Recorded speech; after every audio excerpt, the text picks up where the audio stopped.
Blessings and shalom, everybody. It's Thursday night.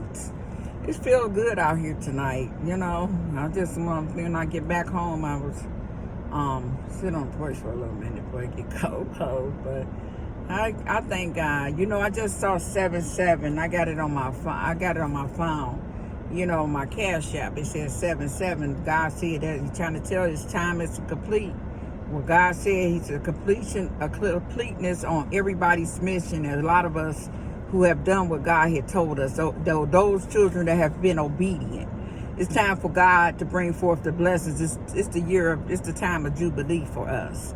So I know a lot of us, you can feel it in the spirit. You're anticipating, and it ain't just you. It's a lot of us. And we waiting on what God has for us for 2022. A lot of us He gave it in our spirit to prophesy it in the beginning of this year, even starting last year, until it manifests. That's where we waiting on the manifestation. And just like the manifestation of the sons of God, those ones that God is still working on, they're coming forth. They're going to be born again, and that's what we need. We need more born again people, and it's a different life because, people are not going to understand you. You'll be spiritual. You're not carnal. You're not worldly and fleshly. You are led by the Spirit. You are led every day what to do, what not to do. And that's why I was talking to somebody. I was talking to ministers to somebody not that long ago about, people. I love to mentor. I love to, counsel people. And, they think you got to have a license. God gave me that license and that wisdom to be able to do exactly what they teach you and give you paid money for to do. You got to go pay money in college. So I say I got to go to college to go get the credentials that they want. But I should have been did it because God, I'm good at what I do. And that person was like, yeah, because I've been drinking more, but when I talk to you, I feel better. I said, I know I did that life. I used to drink to try to, not worry about it. That's just something to pacify you. And I don't want to go drinking when God had already made me born again. I'm not going to go back to not worry about daily things in life. You have to deal with your problems, deal with your issues. And like I said, a lot of the wisdom it came from me having life experience, watching people, always being observant of everybody and things. And wisdom is priceless. And I don't neglect my wisdom. That's why when God lead me, I always speak a word on the YouTube, on the Facebook.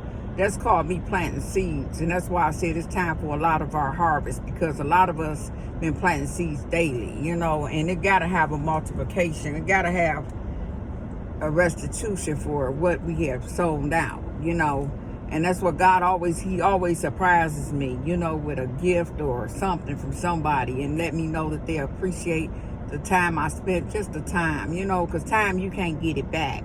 That's why at this hour, I'm only doing things that I know is going to be fruitful, because of not wasting a lot of time on something that's not going to be fruitful. I can't get it back. And not only that, that's your virtue.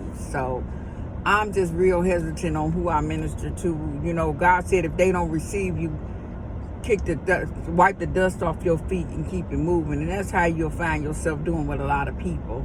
So don't worry about it. You just don't sweat that. Just go do it. It's a lot of people needing to know and see the God in you to be able to know that they have a chance. A lot of people need to see the God in you so they can be able to have a reason to live. That's why I was telling that person about that lady that killed herself and killed her husband.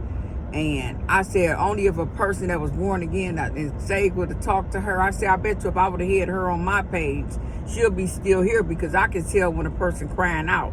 They can act like they're happy and smiling and all they want, but God and that discerning spirit going to tell me the recesses of that person's inner thoughts in their heart.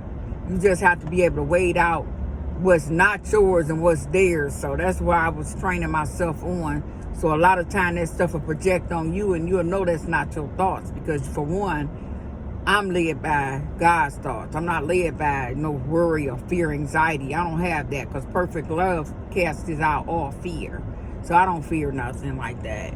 And I'm just thankful that, it takes a person to be able to have trust in you to be able to open up, to pull that wall down. A lot of people got walls pulled up from their whole life. Sometimes, they have never been able to talk to nobody and trust nobody to know that they're not going to tell anybody about you know, what happened to them. And that's something confidential. It's just like when you go see a psychiatrist.